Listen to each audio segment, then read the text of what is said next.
Hi there, I'm Don. And hi, I'm Cindy, and welcome to Pearls of Liberty, April 20th, 2013. This has been quite a week, and we want to give a little bit of closer focus to some of the events of the week because we see them as being very significant, both short-term and long-term. In fact, the future of our nation. Boston locking down the city where the American Revolution was born. I think the 19th was the anniversary of the shot heard around the world, wasn't it? Yes, indeed. That's Lexington and Concord. And that's the very day that that martial law was imposed in that very city. Right, and the so-called globalists, the cabal, they love to do things like this. They love to do great reversals and they say, yeah, we changed that around. And that's exactly what they're doing here. It's mind-blowing. It's deplorable. And what I'm sad about is that people are falling for it. And because 2 people have been captured, people are justifying it. And the people that were captured, there's even a serious question in many people's minds about whether they're actually the guilty parties, if they are, whether they're patsies. And even further to corrupt liberty, bombing suspect denied Miranda rights, they imposed martial law, they stormed into people's homes, did random searches without warrants, and then when they found this guy, they did not Miranda him, and they justified this by saying that he had been shooting and blowing things up, and we don't even really know that for a fact. Yes, indeed. There's pictures that I was just looking at a little while ago showing him apparently with the backpack still on after the explosions had already happened. So what's going on here? Were these people framed? We don't know yet. And one of the brothers was beaten to a bloody pulp. And no due process. This is quite disturbing. And we're not meant to ask questions.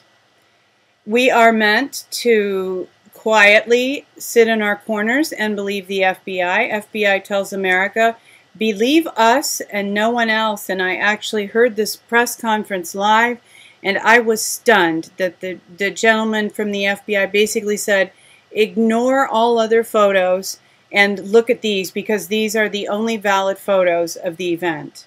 Yeah, can you believe that? They really think that people, well, will stand for being spoon-fed like this and not questioning. Last I knew, Americans were allowed to think for themselves. Well, certain people don't think so anymore and act as if you will believe what we tell you to believe. I'm really hoping that backfires. I'm just concerned that so many people are buying into the we got 'em mentality that they're not thinking straight. Absolutely. In this whole event, they've been playing our emotions like harp strings. They have been manipulating our emotions, giving us lows, fears, anger, hatred, and then finally this shallow resolution, and now we're all supposed to root for them as if this is some kind of a football game, and they beat the other team when really it's more like the Hunger Games. Yeah, what they're doing is they're setting a precedent for future lockdowns of entire cities, and in order to be able to do that, they have to have a very positive outcome on this first lockdown. So they've got what they think the American people will buy, and people seem to be buying it.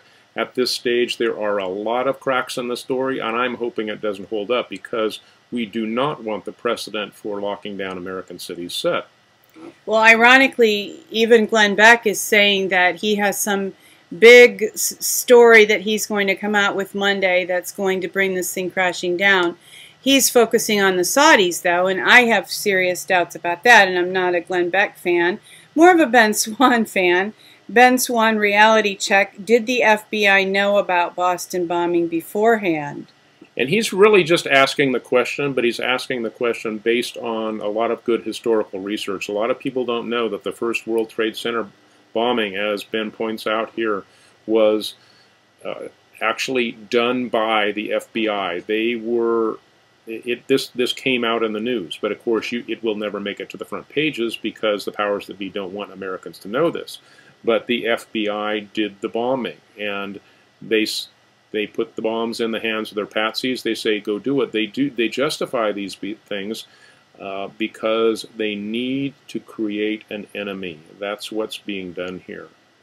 Well, emotionally, this feels a lot like, even though we were both much younger and really too little to understand exactly what was going on, but reading about what was happening at that time, this feels like emotionally they're trying to do to us what was done in the time of the JFK shooting, that they immediately nabbed a suspect, and there were, of course, other layers of that were completely ignored until somewhat later.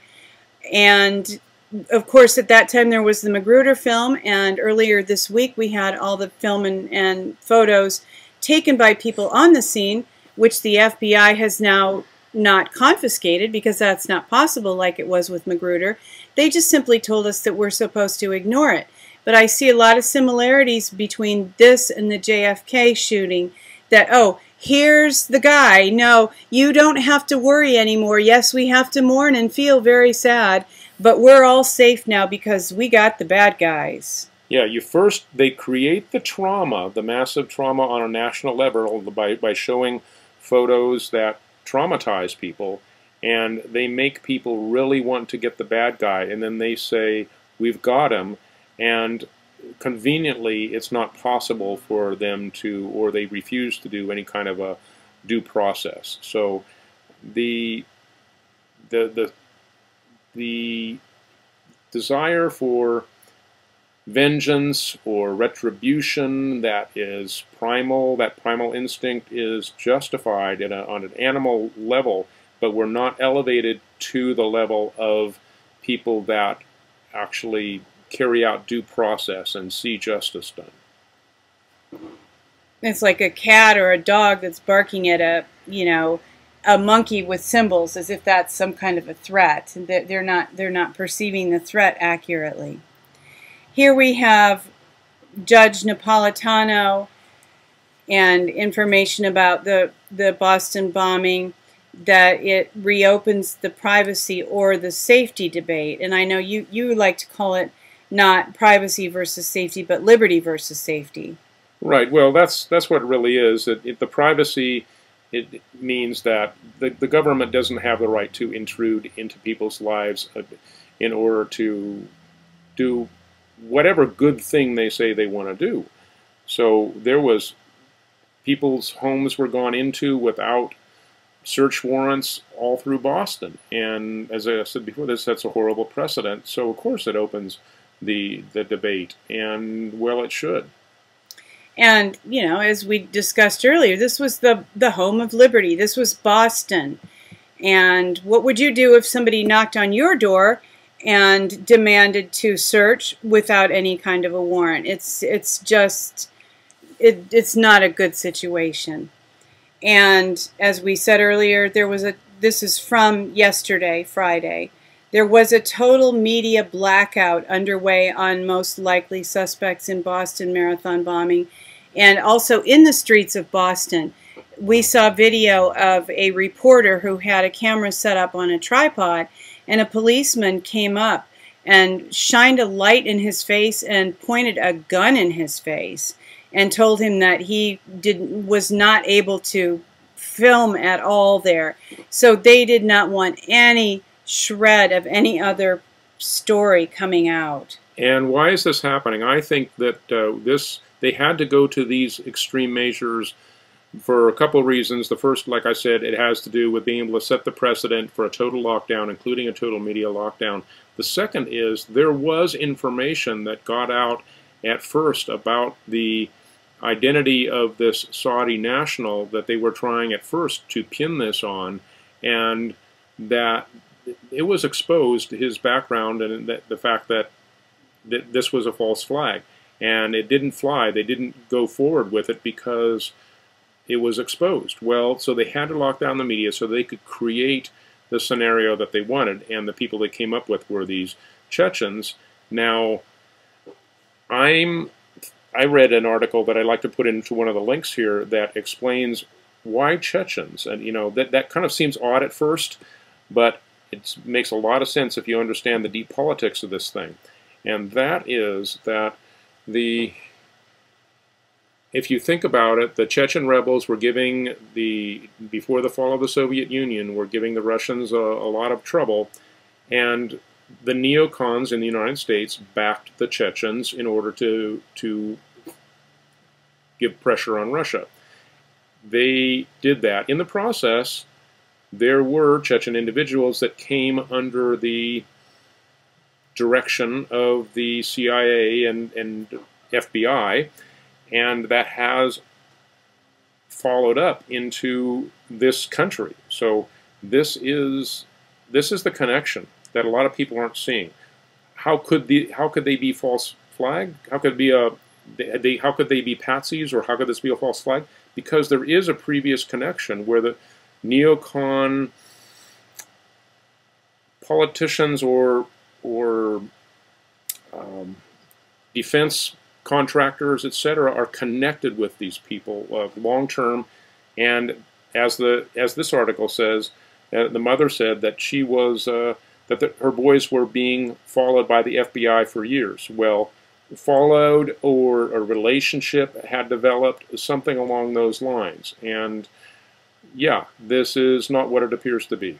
It's obvious if you scratch the surface. Sure, and really the younger man is supposedly still alive as we're recording this in the afternoon on Saturday, April 20th. Who knows? My guess is the next time we see him, if he's still alive, he'll look like Adam Lanza with just a vacant, drugged-out look on his face, and I seriously doubt that we'll ever learn from him what the real truth is. He probably doesn't even know what the real truth is. But his brother was clearly beaten, if you happen to see the photos, and he was very roughly manhandled yesterday, and the justification is that, well, he was shooting and setting off explosive devices to evade police. It's possible, but because there are no films one way or the other to prove it, the FBI could so very easily have staged things. Wag the dog is fiction, but it is something that is admittedly done by our government, and the CIA employs upwards of 300 actors and special effects professionals. So it's entirely possible that this whole thing could have been rigged, and here we've trampled on their rights. We've flushed American liberties down the toilet, and for what? Yeah, it's really sad. I don't think that there's much good that can come out of this. I'm deeply disappointed at the low level of Americans' ability to see through this thing, and there's still hope. There are a lot of cracks in this. The mainstream, the alternative media is gaining momentum. So. But there are a lot of people that are rejoicing in the bloodshed of the older brother, and that is very disturbing. It's very disturbing, particularly in light of this New York Times article, which was published on April 16th this week. Very significant article. Potentially, this could move us toward a restoration of our republic. U.S. engaged in torture after 9/11, review concludes. One of the problems that Don and I both see here is that by getting the American public to cheer for somebody to be tortured and killed without due process, we are all, in an emotional, spiritual sense, being made complicit in these very types of crimes. Exactly. In order to progress as a nation, in order to restore the nation, we need to have moral integrity, and if we lose that moral integrity by doing the very same thing that we accuse the bad guys of doing, there's less hope for this nation than there was if we could realize that due process is essential for a free people. The use of torture, the report concludes, has no justification and damaged the standing of our nation, reduced our capacity to convey moral censure when necessary, and potentially increased the danger to U.S. military personnel taken captive.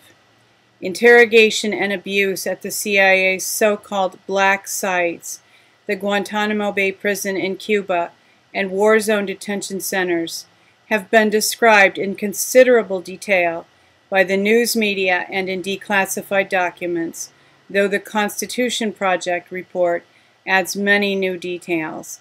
And these details are of torture and behavior that compared and has been compared and is comparable to what was addressed in the Nuremberg trials. This isn't just light stuff. This is very serious, and you know, beating somebody's face to a bloody pulp until they're dead. That how much more torturous can an experience be?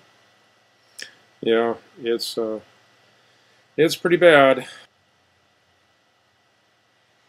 We both believe that this story is the big enchilada, that this is what is genuinely significant in this whole saga that has played out, and that the bombing might have even been a cover for this.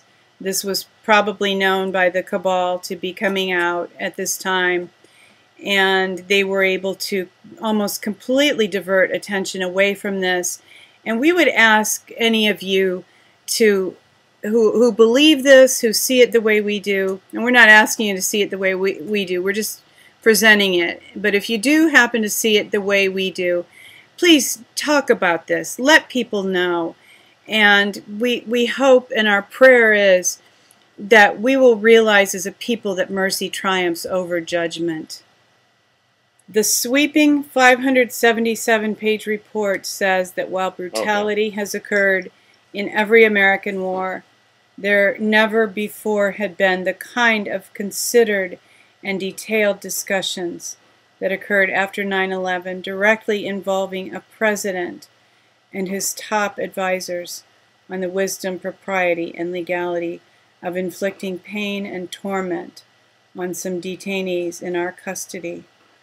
Yeah, this report came out right as the Boston bombing occurred, or the Boston bombing occurred shortly after this report came out, you know, virtually the same day.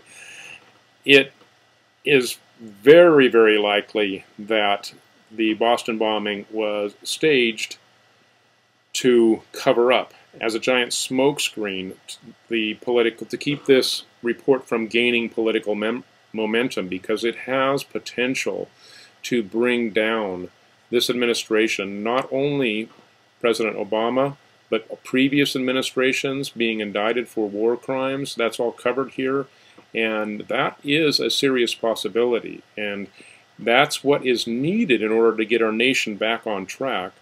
Dr. Steve Pieczenik came on Alex Jones in overtime when the Boston happened in order to say this, and this is the founder of Delta Force and a master of psychological operations, who at that time, and others are doing this, called for people in the military to stand down below a certain rank in order to prevent them from engaging in unlawful orders because of the war crimes that the upper leaders are being charged with. So this is very, very serious stuff that's going on now. There was a video of a man named Colonel Potter on YouTube that covered this as well, talking about the seriousness of the situation at this hour. So again, Boston can be seen as, Boston bombings, as a huge diversion for where the attention should be focused at this time, which is on these war crimes charges. So consider that and don't lose sight of that fact. Very serious times we're in. More of a time to pray then a time to rejoice. It's not quite time to rejoice yet. Rejoicing is exactly the wrong thing to be doing right now, and unfortunately that's what people seem to be doing. At least that's what the media is portraying people as doing. I'm hoping that more people are in their prayer closets and are weeping and mourning and repenting. That's what we need to do. Well, they wound this up on Friday evening as if, you know, okay, the work is over, it's time to party now. I mean, they played on our emotions in so many ways with this, and we all really need to be adults. You know, Jesus said, I piped to you, but you didn't dance, and I played some other instrument, and you didn't mourn. You know, and he was saying that that's what children did, and you know, we're not children emotionally. It's really critical that we are able to process these things for ourselves and not accept what the mainstream media packages and hands to us. Yeah, another aspect of that scripture that Cindy was referring to is that Jesus was criticizing people for perceiving him through popular perceptions, through everybody thinks that the Messiah should act this way, but you're acting this way, and how could that possibly be you, etc. So everybody has these popular ideas about what revival looks like, or what regaining our nation looks like, and what I'm saying is look deep within and look to the principles of free people throughout history and see if this falls in line with that or whether it's something else, this being the Boston bombing scenario. We thank you for joining us and hope that you have a pleasant week coming up, and hope that you will soon be more free than you currently are. Yes, indeed. And as always, see the world the way that it really is. See yourself in it. Walk your walk. You are the one you've been waiting for.